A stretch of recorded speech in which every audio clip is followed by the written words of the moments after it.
Muitas reuniões. No vídeo de hoje do canal do Nicola, eu vou te contar sobre os últimos dias tensos dentro do São Paulo e Hernan Crespo precisa de resultados.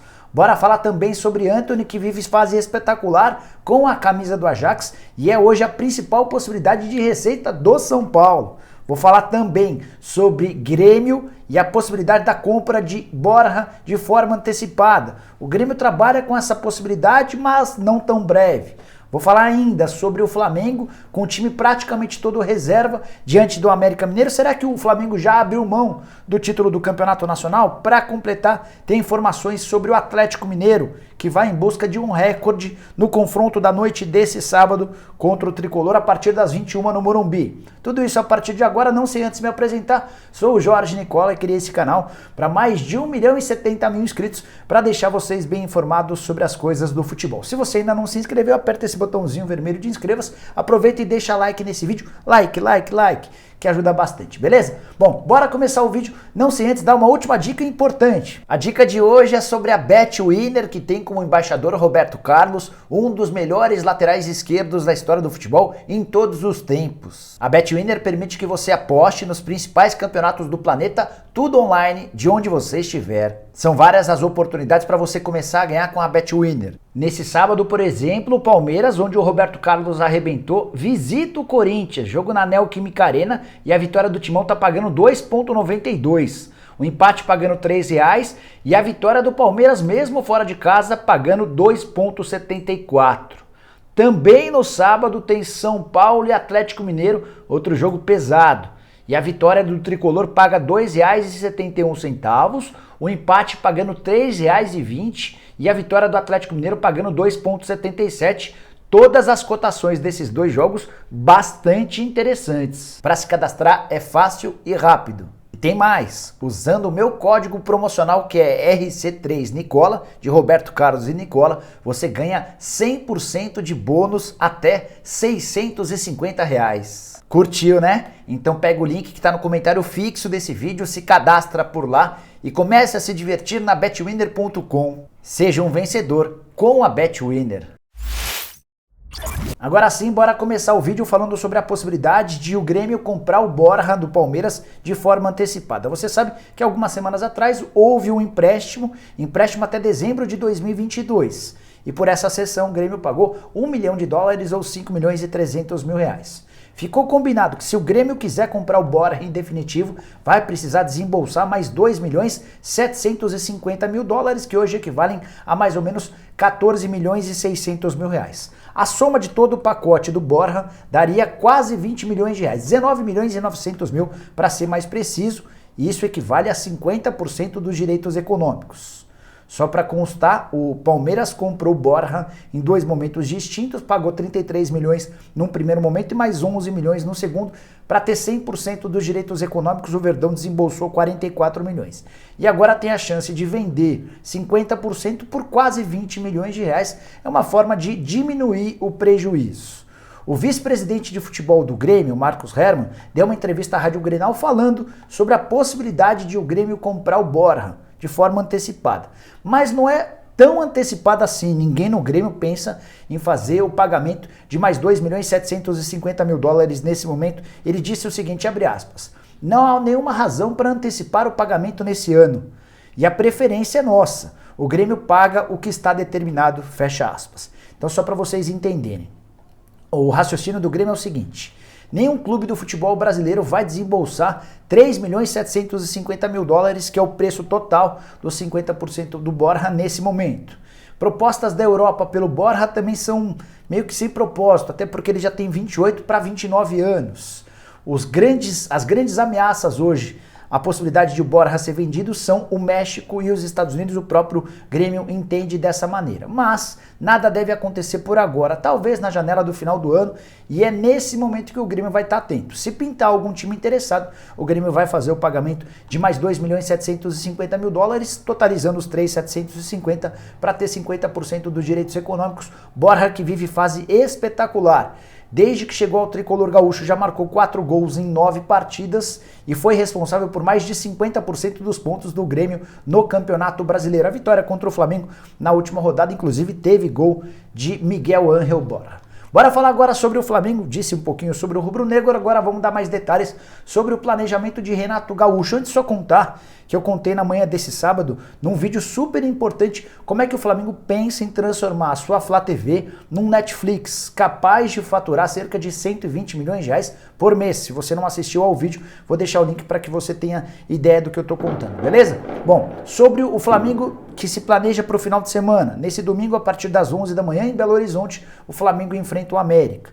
É o jogo que antecede a partida de volta do rubro-negro na Libertadores da América na próxima quarta-feira em Guayaquil, confronto contra o Barcelona. Na ida o Flamengo venceu por 2-0.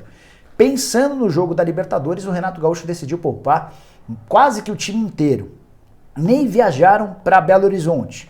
O goleiro Diego Alves, o lateral direito Isla, os zagueiros Davi Luiz e Rodrigo Caio suspenso, e o lateral esquerdo Felipe Luiz, que se recupera de uma contusão. Tem ainda o Everton Ribeiro, o Gabigol, o Arrascaeta também é outro que em fase final de recuperação. O time quase inteiro de desfalques. Esses caras todos vão treinar nesse domingo para tentar manter a forma de ouro na partida da próxima quarta-feira.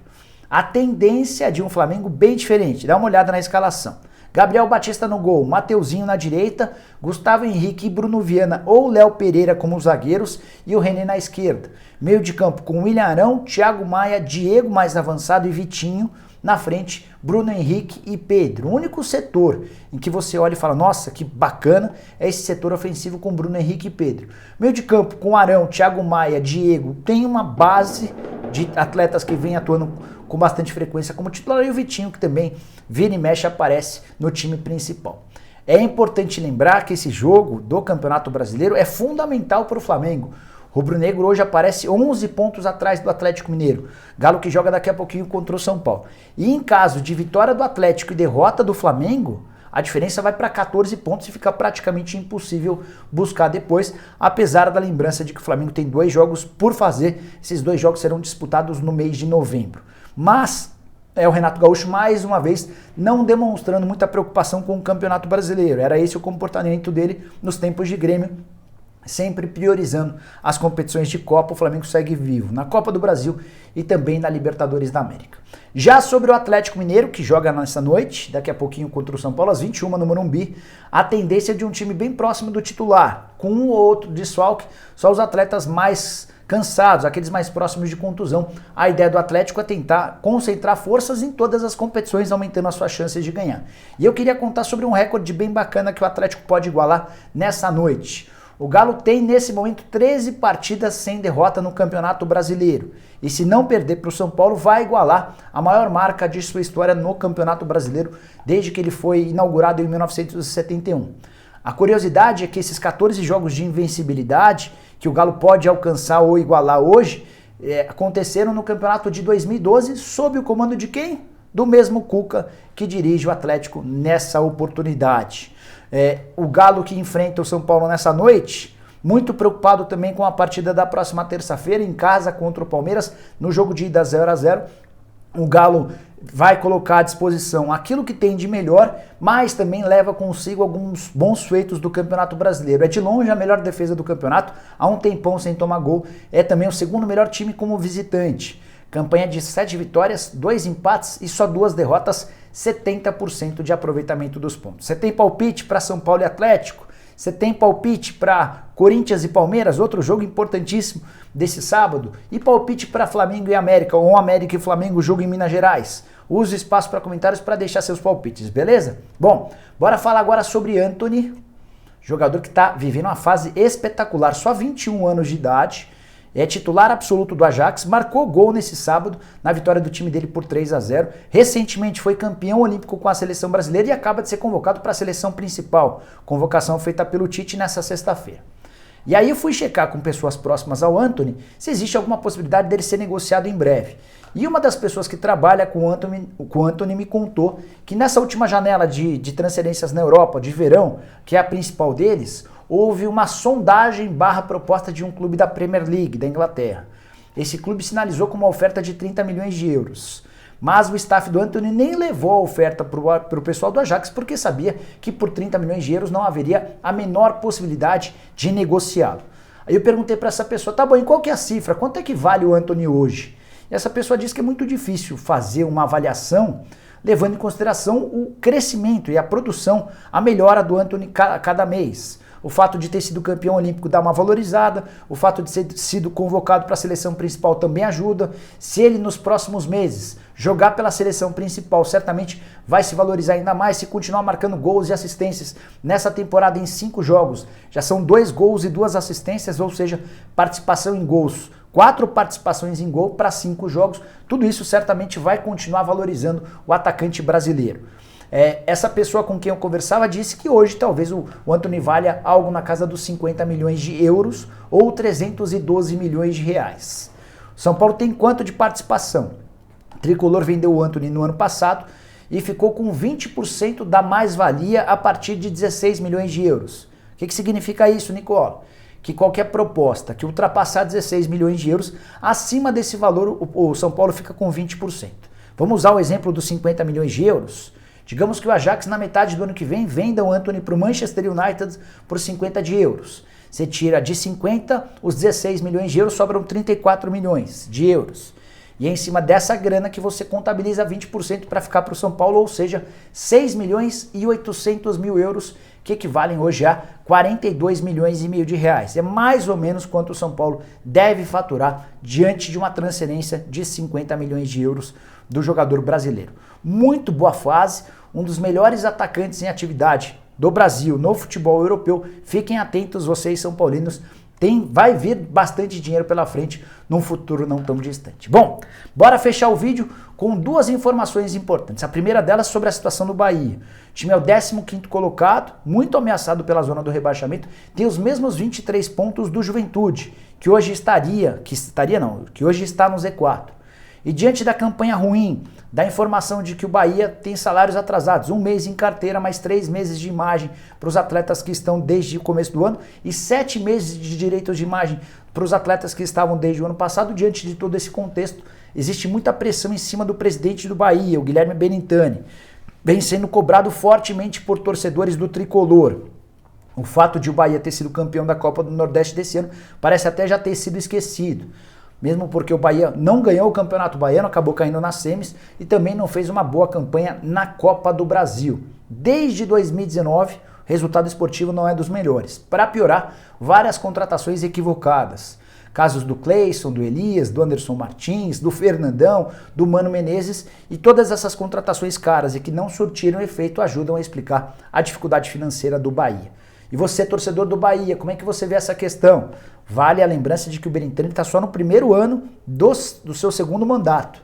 Ele fica como presidente do Bahia até dezembro de 2023, tá bom?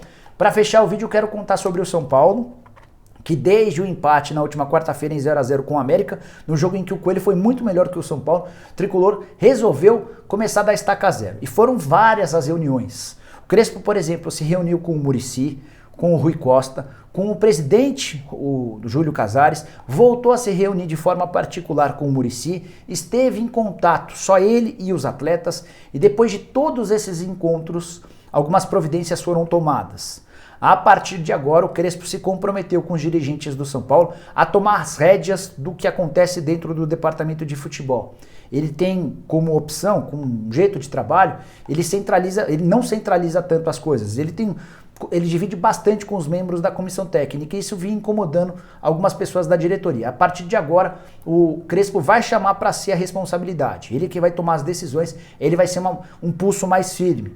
Também houve nessa série de contatos uma conversa entre o Crespo e o Éder, contei para vocês nessa sexta-feira com exclusividade no canal, que o Éder pediu para ser negociado, ele não queria mais ficar no Tricolor porque vinha tendo poucas oportunidades. O Crespo se sentou para conversar com o Éder, explicou uma série de coisas e há a expectativa de que o Éder possa ser melhor utilizado a partir de agora.